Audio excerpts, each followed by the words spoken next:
साधारण यात्रा नहीं है। ये उन पद चिन्हों की तलाश है जो समय की धूल में दबे नहीं, बल्कि आस्था में जीवित हैं।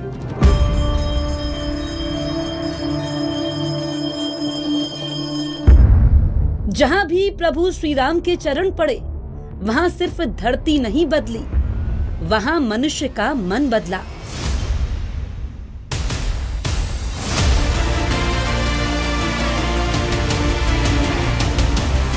वनवास का हर पड़ाव त्याग, धैर्य और विश्वास की एक जीवित कथा है।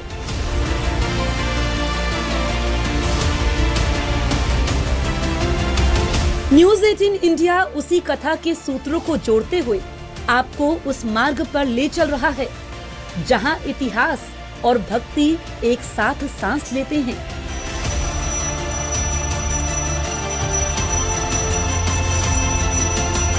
ये यात्रा मंदिरों तक सीमित नहीं, ये चेतना तक जाती है, जहां राम आज भी मर्यादा बनकर प्रतिष्ठित हैं।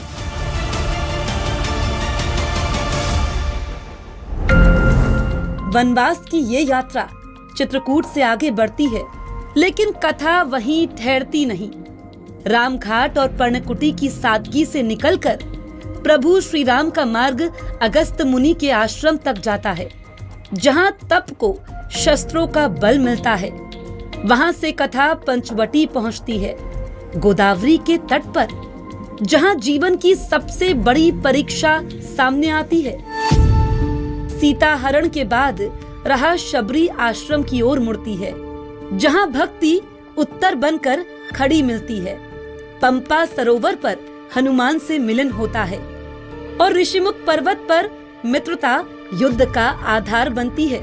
प्रवर्षण पर्वत पर तप फिर मौन हो जाता है और अंत में रामेश्वरम, जहां समुद्र के सामने खड़े होकर राम संकल्प को सेतु में बदलते हैं। और इसके आगे कथा समुद्र लांघकर श्रीलंका तक पहुंचती है, जहां आस्था पीड़ा से और शक्ति संकल्प से टकराती है। करीब 2500 किलोमीटर लंबी ये यात्रा अनगिनत पड़ावों से होकर गुजरती है। हर पड़ाव की अपनी कहानी है, लेकिन हमारा पहला पड़ाव है चित्रकूट। मान्यता है कि वनवास के समय प्रभु श्री राम ने यहाँ लगभग 11.5 वर्ष बिताए। न्यूज़ 18 इंडिया के माध्यम से आप करेंगे राम यात्रा। भगवान राम के 14 साल के वनवास में सबसे अहम पड़ाव था चित्रकूट। इस वक्त हम लोग मौजूद है चित्रकूट की पावन धरती पर, जहां पर भगवान राम ने माता सीता और भाई लक्ष्मण के साथ लगभग 11.5 साल बिताए। हम आपको उन स्थानों पर लेकर जाएंगे जहां जहां भगवान राम गए। चित्रकूट से लेकर रामेश्वरम तक, रामेश्वरम से लेकर श्रीलंका तक और श्रीलंका से लेकर अयोध्या तक। आप न्यूज़ 18 इंडिया के माध्यम से तमाम झलकियां देखेंगे। मंदाकिनी नदी के तट पर स्थित रामघाट और पर्णकुटी मंदिर उस समय के साक्ष्य माने जाते हैं। यहीं राम ने राजसी जीवन छोड़कर वनवासी रूप अपनाया। चित्रकूट सिर्फ आरंभ नहीं, रामायण की आत्मा का प्रवेश द्वार है। मैं इस वक्त मौजूद हूँ पर्णकुटी मंदिर में, जो पहले कुटिया हुआ करती थी। दरअसल भगवान राम ने यहाँ पर पत्तों की कुटिया बनाई थी, जहाँ पर वो माता सीता भाई लक्ष्मण के साथ 11 साल से अधिक रहे थे। ये मंदिर है, जो भी चित्रकूट की पावन धरती पर पहुँचता है वो एक बार इस मंदिर में मत्था जरूर टेकता है। ये मंदिर हमें सीख देता है कि कैसे जीवन में कष्टों को सहा जाए, क्योंकि भगवान राम, जिनको मर्यादा पुरुषोत्तम कहा जाता है, वो यहीं पर रहे थे और बाद में इसे मंदिर का रूप दिया गया। माना जाता है कि प्रभु श्री राम ने चित्रकूट में रहते हुए कंद, मूल और फल ग्रहण कर अपना वनवासी जीवन जिया। यही वो समय था जब राजमहलों का वैभव पीछे छूट गया और सादगी ही जीवन का धर्म बन गई। पर्णकुटी उस तपस्या की साक्षी है, जहां त्याग, संयम और मर्यादा ने राम के चरित्र को आकार दिया। यहाँ हर दीवार, हर वृक्ष वनवास की उस मौन साधना की कहानी कहता है। ये मंदिर बने हो गया 775 साल पुराना। उड़ीसा के राजा विश्वदेव बर्मन ने बनवाया इसको। और ये भी कहा जाता है कि यहाँ पे सभी मनोकामनाएं पूरी होती हैं। ये मनोकामना जो यहाँ जो साल के अंदर होती है, तो जो भी आता है यहाँ दर्शन करता है, अपना माथा टेकता है, और जो भी मनोकामना लेके जाता है तो साल के अंदर यहाँ मनोकामना होती है। प्रभु श्री राम, जिन्हें सनातन आस्था का सबसे बड़ा नायक माना जाता है, जिन्हें मर्यादा की प्रतिमूर्ति कहा जाता है, उनके जीवन से जुड़ी हर एक कहानी को समझने का रास्ता एक ही है। उनके त्याग को महसूस करना, उनके निर्णयों को समझना और उनके वनवासी जीवन के अर्थ को आत्मसात करना। राम को जानने के लिए केवल कथा नहीं, संवेदना चाहिए, क्योंकि राम सिर्फ इतिहास के पात्र नहीं हैं, वो आज भी जीवन के हर कठिन मोड़ पर मर्यादा का रास्ता दिखाते हैं और संत भी हमें यही सीख देते हैं। राम का छोटे से छोटे व्यक्ति को आदर, आखिरी व्यक्ति तक पहुंचने का उनकी मानसिकता, जो तिरस्कृत, वंचित, अस्पृश्य समाज के बिल्कुल आखिरी, इन तक पहुंचने का व्रत और दुश्मन के प्रति भी दुर्भावना नहीं। यही सबक, इसी सीख को समझने के लिए हमने प्रभु श्री राम के पद चिन्हों की तलाश में अपनी यात्रा को जारी रखा। शहर दर शहर सरहदों को पार करती ये यात्रा उस वक्त यादगार बन गई जब हमारी मुलाकात कुछ ऐसे लोगों से हुई जिनके लिए राम का नाम ही सब कुछ है। सब जग माही अंधेरो भरोसो।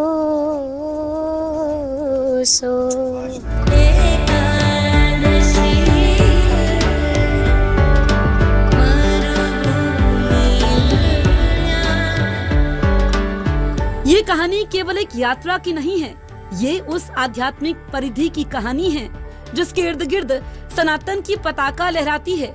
और यही हमें मध्य प्रदेश के पन्ना जिले में दिखाई दिया, जहां अगस्त मुनि आश्रम की कहानी ने हमें त्रेता युग में पहुंचा दिया। पन्ना जिले में स्थित अगस्त मुनि आश्रम रामायण का वो पड़ाव है जहां तप और युद्ध एक साथ खड़े दिखाई देते हैं। मान्यता है कि यहीं अगस्त मुनि ने प्रभु श्री राम को दिव्य शस्त्र और राक्षसों से युद्ध की विद्या दी थी। इसी आश्रम से राम के दक्षिण अभियान को दिशा मिली। राम यात्रा में अब हम पहुंच गए हैं मध्य प्रदेश के पन्ना जिले में अगस्त मुनि आश्रम में। यहाँ पर भगवान राम, माता सीता और भाई लक्ष्मण के साथ आए थे। इस आश्रम के बारे में कहा जाता है कि जब यहाँ पर भगवान राम, माता सीता, भाई लक्ष्मण के साथ आए तो उन्होंने अगस्त मुनि की काफी सेवा की और उन्होंने अगस्त मुनि से आशीर्वाद मांगा शत्रुओं पर जीत का। तब अगस्त मुनि ने भगवान राम को शस्त्र दिए थे, जो शस्त्र उनके वनवासी जीवन में काम आ सके। आप यहाँ पर देखेंगे कि वनवासी राम की प्रतिमा भी मौजूद है। श्रद्धालु दूर दूर से यहाँ पर पहुँचते हैं मत्था टेकने के लिए। यहाँ पर एक शिव मंदिर भी है और यहाँ पर भी श्रद्धालुओं का तांता लगा रहता है। ये अगस्त मुनि आश्रम जहाँ पर श्रद्धालु पहुँचते हैं और अगस्त मुनि की काफी सेवा जब भगवान राम ने माता सीता, भाई लक्ष्मण के साथ की थी तो अगस्त मुनि काफी प्रसन्न हुए थे। प्रभु श्री राम को शस्त्रों की दीक्षा देने वाले अगस्त मुनि सप्तऋषियों में से एक माने जाते हैं। माना जाता है कि अगस्त मुनि ने प्रभु श्री राम को विष्णु का धनुष ब्रह्मा द्वारा बनाया हुआ बाण दिया था। ये वही शस्त्र थे जिनके बल पर अधर्म के खिलाफ धर्म खड़ा हुआ। ये सिर्फ युद्ध के अस्त्र नहीं थे, बल्कि न्याय की जिम्मेदारी थे। अगस्त मुनि की दीक्षा ने राम को याद दिलाया कि शक्ति का अर्थ विनाश नहीं, बल्कि मर्यादा की रक्षा है। यहीं से दक्षिण की यात्रा सिर्फ मार्ग नहीं, अधर्म के खिलाफ मकसद बन गई। इसलिए दक्षिण दिशा की तरफ बढ़ते हुए हमने भी अपनी यात्रा को जारी रखा और जा पहुँचे गोदावरी नदी के किनारे मौजूद नासिक, यानी महाराष्ट्र का वो जिला जहाँ प्रभु श्री राम, माता सीता और लक्ष्मण ने वनवास का लंबा वक्त बिताया। यहाँ हमारे कदम उस जगह पर ठिठक गए जिसे हमने और आपने पंचवटी के रूप में सुना है। राम यात्रा में अब हम पहुंच गए हैं महाराष्ट्र के पंचवटी। यहाँ पर भी भगवान राम ने माता सीता और भाई लक्ष्मण के साथ वनवास का लंबा समय गुजारा था। इस स्थान का नाम पंचवटी इसलिए पड़ा क्योंकि यहाँ पर वड के 5 पेड़ हैं और पंचवटी का रामायण में महत्वपूर्ण अध्याय है क्योंकि यहीं पर माता सीता का हरण हुआ था। और आपको बताएं कि यहाँ पर सीता गुफा भी है, सीता संसार भी है और लक्ष्मण रेखा भी है, जहाँ पर लक्ष्मण ने लक्ष्मण रेखा खींची थी और जहाँ से सीता जी का हरण हुआ था उस इलाके में अब हम आपको लेकर चलते हैं। पंचवटी का अर्थ है 5 वट वृक्षों का वो पावन समूह जिनकी छाया में प्रभु श्री राम, माता सीता और लक्ष्मण ने वनवास के महत्वपूर्ण वर्ष बिताए। गोदावरी नदी के तट पर स्थित ये स्थल रामायण की सबसे निर्णायक घटनाओं का साक्षी है। यहीं से सीता हरण की पीड़ा जन्म लेती है और यहीं से लंका विजय की कथा आकार लेना शुरू करती है। पंचवटी त्याग, परीक्षा और धैर्य की भूमि है। इससे थोड़ी ही दूरी पर तपोवन नाम की जगह है। मान्यताओं के मुताबिक ये वही जगह है जहां लक्ष्मण जी ने शूर्पणखा की नाक काटी थी। अब हम पहुंच गए हैं पंचवटी के पास तपोवन में। ये भी एक महत्वपूर्ण पड़ाव है क्योंकि यहीं पर लक्ष्मण ने शूर्पणखा की नाक काटी थी। आपको बताएं कि पहले लंका के राजा रावण की बहन भगवान राम से मोहित हुई थी। उसके बाद लक्ष्मण के पास शादी का प्रस्ताव दिया था, जिसके बाद लक्ष्मण ने गुस्से में आकर नाक काट दी थी। ये मूर्ति भी यहाँ पर आप देख सकते हैं। उसके बाद ही रावण ने सीता हरण किया था। तपोवन यानी कपिला और गोदावरी का संगम। तपोवन यानी गौतम ऋषि की तपस्या स्थली। यहीं हर 12 वर्ष में होने वाला सिंहस्थ कुंभ आयोजित होता है। रावण के घर जाने से पहले माता ने यहाँ अग्नि में प्रवेश, परीक्षा बाद में वो श्रीलंका। रावण ले गया वो मायावी रूप। ये कपिल भगवान तप करके नदी लाई कपिला, त्र्यंबक से आती गोदावरी, 2 नदी का पीछे संगम। संगम किनारे रावण की बहन शूर्पणखा, लक्ष्मण भगवान नाक काट के गोदावरी नदी में डाला। सिटी का नाम नासिक। तपोवन हमें याद दिलाता है कि भक्ति केवल कोमल भाव नहीं बल्कि अन्याय के विरुद्ध खड़े होने का साहस भी है। यहीं से वनवास की यात्रा और अधिक कठोर और अधिक निर्णायक हो जाती है क्योंकि यहीं पर मामा मारिच के जरिए स्वर्ण मृग वाले षड्यंत्र की भूमिका तैयार हुई। यहीं सीता हरण की साजिश को रचा गया। हमारी मौजूदगी तपोवन में है। ये भगवान राम की तप की भूमि रही है। तमाम ऋषि मुनियों ने यहाँ पर साधना की है और ये मेरे ठीक पीछे गोदावरी नदी है, इस तरफ कपिला नदी है। ये गोदावरी कपिला का संगम है। और आपको बताएं कि रामायण में ये बताया गया है कि मारिच सोने का हिरण बन के यहाँ पे आया था और माता सीता सोने के हिरण से काफी सम्मोहित हो गई थी। उन्होंने भगवान राम को कहा था कि उन्हें यही सोने का हिरण चाहिए और जब राम सोने के हिरण के लिए जाते हैं तभी रावण सीता हरण की योजना बनाता है। नासिक में प्रभु श्री राम के जीवन की कहानियों को समझने के बाद हमारा अगला पड़ाव था एक नया राज्य कर्नाटक।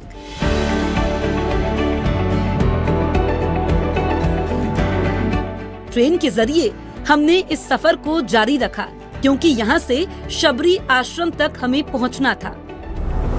कर्नाटक में स्थित शबरी आश्रम रामायण की सबसे भावुक कथाओं से जुड़ा पड़ाव है। मान्यता है कि यहीं शबरी ने वर्षों तक प्रभु श्री राम की प्रतीक्षा की, उन्हें श्रद्धा से बेर चखाकर अर्पित किए। ये स्थल बताता है कि भक्ति का मोल जाति, ज्ञान या वैभव से नहीं बल्कि समर्पण से तय होता है। शबरी आश्रम भक्ति की पराकाष्ठा का प्रतीक है। बताया जाता है कि यहाँ आज भी त्रेता युग का वही पेड़ अपने प्राचीन वैभव के साथ खड़ा है। राम यात्रा में अब हम पहुंच गए हैं कर्नाटक के शबरी आश्रम में। दरअसल प्रभु श्री राम जब माता सीता को खोज रहे होते हैं तो वो शबरी आश्रम पहुंचते हैं। मैया शबरी जो पूरी अपनी जिंदगी लगा देती है भगवान राम की भक्ति में, और जब प्रभु श्री राम पहुंचते हैं तो माता शबरी उन्हें बेर खिलाती है। ये वही बेर का पेड़ है जिससे बेर तोड़ती हैं और प्रभु श्री राम को खिलाती है। मैया शबरी एक एक बेर चखती हैं ताकि कोई बेर खराब ना हो, कोई बेर फीका ना हो, और प्रभु श्री राम उन बेरों को खाते हैं। तब से जो लोग भी यहाँ पर पहुँचते हैं, ये जो पेड़ है यहाँ से बेर तोड़ते हैं और यकीन मानिए कहा यह जाता है कि यहाँ का हर एक बेर मीठा होता है।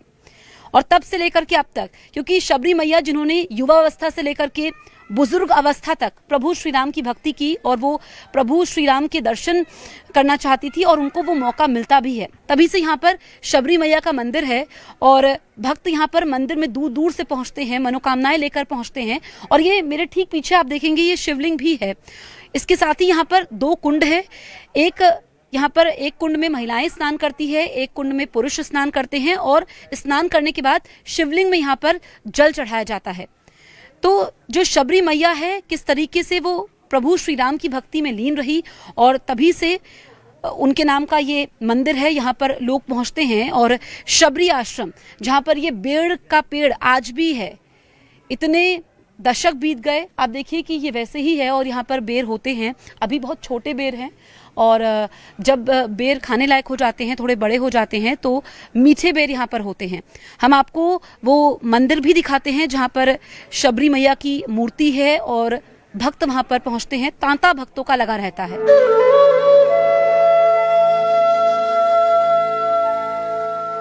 श्रद्धालुओं की यहाँ आस्था है। मान्यता है कि शबरी आश्रम परिसर में स्थित शबरी कुंड वही पावन स्थल है जहां प्रभु श्री राम ने शबरी द्वारा अर्पित बेर स्वीकार किए थे। आज भी श्रद्धालु इस कुंड के जल को आस्था का प्रतीक मानते हैं। राम जी चले गए ना इधर से, उसके बाद इसका महात्मा लोगों को मालूम पड़ा कि अरे इतनी बड़ी मैया है, जहाँ खुद राम जी, भगवान राम जी आके गए। फिर उधर से इसका महात्मा चालू हो गया, फिर मंदिर बना। फिर हम लोग जो गांव के रहवासी है, हम लोग मनोकामना करने लगे। फिर इधर बहुत सारे लोगों के झड़ूले वगैरह जो जात झड़ूला रहते हैं ना, वो भी निकलता है।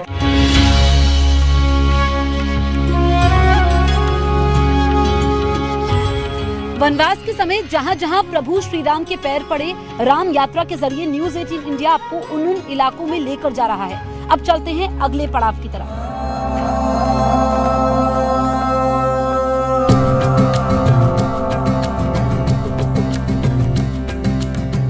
शबरी आश्रम से आगे बढ़ते हुए हमारी यात्रा हमें कर्नाटक के ही एक और पावन स्थल पंपा सरोवर तक ले आती है,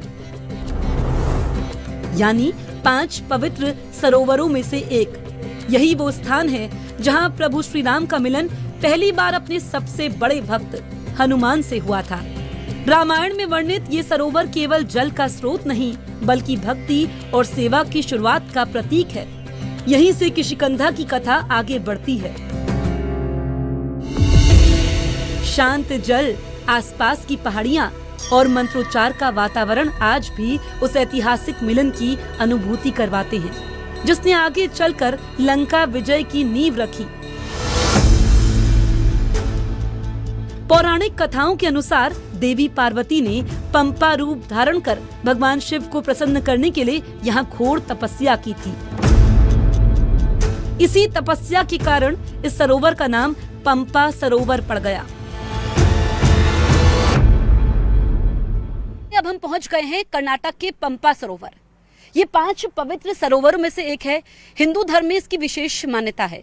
कहा यह जाता है कि यहाँ पर प्रभु श्री राम की पहली बार हनुमान जी से मुलाकात हुई थी और मैया शबरी ने भी यहाँ पर प्रभु श्री राम की उपासना की थी, उनकी भक्ति में लीन रहती थी।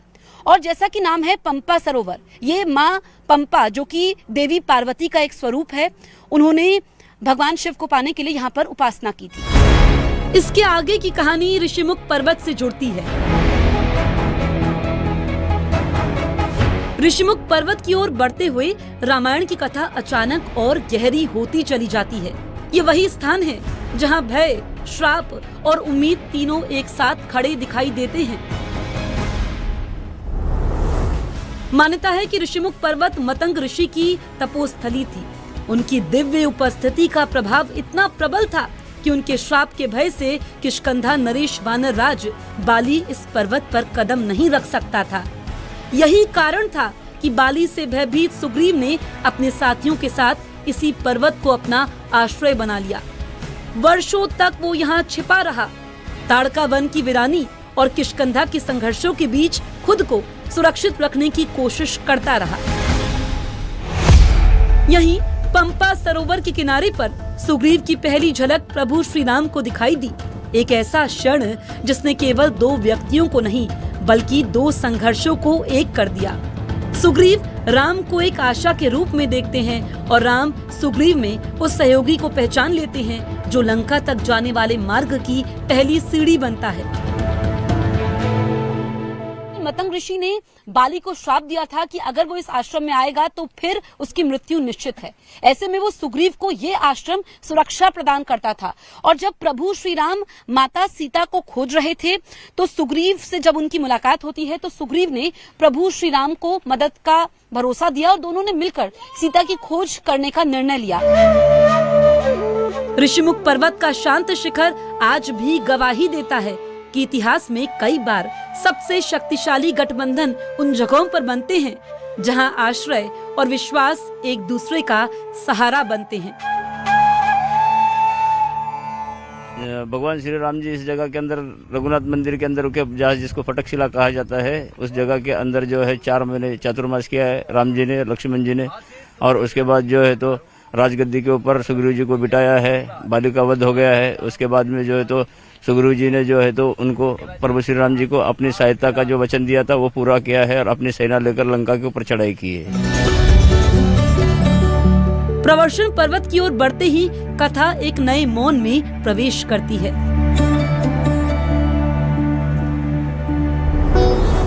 बताया जाता है कि यही वो स्थान है जहां प्रभु श्री राम, लक्ष्मण और सुग्रीव ने चतुर्मास के समय विश्राम किया। प्रवर्षण पर्वत का रघुनाथ मंदिर, इस मंदिर का विशेष महत्व है क्योंकि यहाँ पर मर्यादा पुरुषोत्तम प्रभु श्री राम लक्ष्मण जी के साथ वर्षा काल में 4 महीने ठहरे हुए थे, बैठकर तप किया था। और जो यहाँ पर मंदिर में प्रभु श्री राम की मूर्ति है उसमें धनुष नहीं है। वनवास के समय जहाँ जहाँ भी प्रभु श्री राम के चरण पड़े हर जगह जो उनकी मूर्ति है वो धनुष के साथ है, लेकिन रघुनाथ मंदिर में बिना धनुष की मूर्ति है। यहाँ पर लक्ष्मण जी की, सीता जी की और हनुमान जी की भी मूर्ति है। वर्षा ऋतु के कारण युद्ध की तैयारी कुछ समय के लिए थम गई और पर्वत की नीरवता साधना बनकर उनके साथ रही। प्रवर्षण पर्वत केवल प्रतीक्षा का स्थल नहीं था, ये वो क्षण था जब मन, रणनीति और संकल्प एक नई स्पष्टता के साथ तैयार हो रहे थे।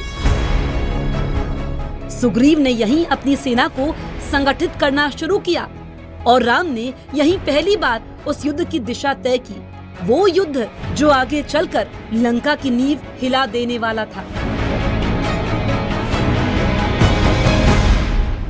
यही वह फटिकशिला है जहाँ भगवान जमीन पे बैठ के ध्यान में लीन है और चातुर्मास बिता रहे हैं, यो उनकी मुद्रा है। यहाँ बगल में आप जो देखे होंगे लक्ष्मण जी खड़े, सेवादार खड़े हैं उनकी सेवा में। बगल में हनुमान जी चूड़ामणि दिखा रहे हैं, जिनसे मिल के आए हैं उनको बता रहे हैं जो मैं माँ से मिल के आया हूँ। और हमारी कमलाक्षी माँ, कमल नयनी माँ कमलासन में बैठी हुई है। प्रवर्षण पर्वत के आगे की कहानी हमें एक और राज्य की सरहद के पार ले जाती है, तमिलनाडु के रामेश्वरम, जहां समंदर के अहंकार को प्रभु श्री राम ने ध्वस्त किया था। रामेश्वरम पहुंचते ही कथा एक नए विस्तार में खुलती है।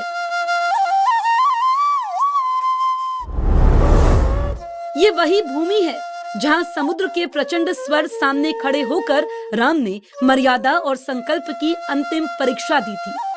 माना जाता है कि यहीं समुद्र देवता को मनाने के लिए प्रभु श्री राम ने तप किया और जब समुद्र शांत नहीं हुआ तो क्रोध में उन्होंने अपने धनुष पर बाण चढ़ा लिया।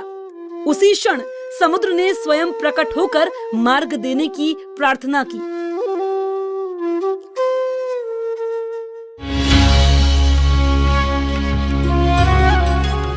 रामेश्वरम केवल भौगोलिक पड़ाव नहीं है, ये वो क्षण है जब प्रभु श्री राम का निश्चय प्रकृति को भी झुकने पर मजबूर कर देता है। यहीं नल और नील ने सेनाओं के बीच आशा जगाई और समुद्र को सेतु में बदलने की अद्भुत परंपरा शुरू हुई। रामेश्वरम के तट पर खड़ा हर यात्री उस अदृश्य क्षण को महसूस करता है जब संकल्प पत्थरों को भी तैरना सिखा देता है। माना जाता है जबकि त्रेता युग में रामेश्वरम से लंका तक का रास्ता उसी सेतु से तय किया गया, जिस सेतु के निर्माण में वानर राज सुग्रीव की सेना ने अपनी भूमिका निभाई थी।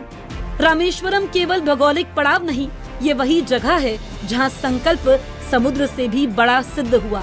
ये वही तट है जहां प्रभु श्री राम ने पहली बार उस असंभव कार्य की रूपरेखा सामने रखी, जिसे बाद की पीढ़ियों ने राम सेतु के नाम से जाना।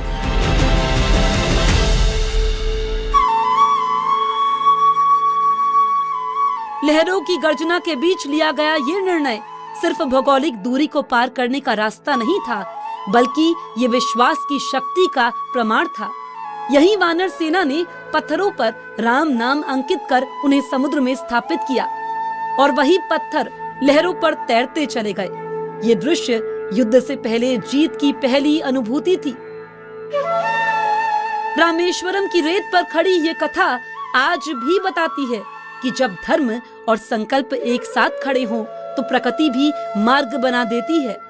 यही सेतु आगे चलकर लंका तक पहुंचने वाली उस कथा का द्वार बना, जहां राम और रावण के बीच अंतिम टकराव की भूमिका लिखी जा चुकी थी।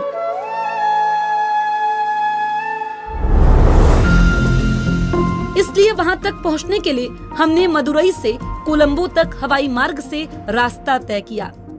ये रावण का वही शक्तिशाली किला था जिससे देवता भी भय खाते थे। मान्यता है कि लंका की ये स्वर्णिम नगरी इतनी सुव्यवस्थित और समृद्ध थी कि उसकी चमक दूर तक आकाश में दिखाई देती थी। यही वो राजधानी थी जहां रावण ने अपनी शक्ति, तप और विद्या का अपूर्व साम्राज्य खड़ा किया था। लेकिन इसी वैभव के भीतर उसके अहंकार की जड़ें भी गहरी होती गई, जिसने अंततः इस स्वर्ण नगरी को विनाश की राह पर ला खड़ा किया। लंका की धरती पर अधर्म को पराजित करने के बाद जब प्रभु श्री राम अयोध्या लौटे तो ये केवल एक विजय राजा का आगमन नहीं था। ये वो क्षण था जब 14 वर्षों की पीड़ा, संघर्ष और तप एक नए प्रकाश में बदल गया। अयोध्या की गलियों में दीपक सिर्फ रोशनी नहीं दे रहे थे, वो उस उम्मीद का उत्सव थे जो हर वनवासी कदम के साथ जलती रही। नगर के द्वार पर खड़े लोग केवल अपने राजा का स्वागत नहीं कर रहे थे, वो उस मर्यादा का अभिनंदन कर रहे थे जिसने युद्ध में भी धर्म को अपना मार्गदर्शक बनाया। भरत की आंखों में अटूट प्रेम था, माताओं के हृदय में करुणा और गर्व का संगम। जब राम ने सिंहासन ग्रहण किया तो ये राज्याभिषेक किसी सत्ता की पुनर्स्थापना नहीं, बल्कि उस आदर्श की स्थापना थी जो मनुष्यता को विनम्रता और न्याय का रास्ता दिखाता है। अयोध्या उस दिन केवल रोशन नहीं थी, वो पुनर्जन्म का साक्षी बनी।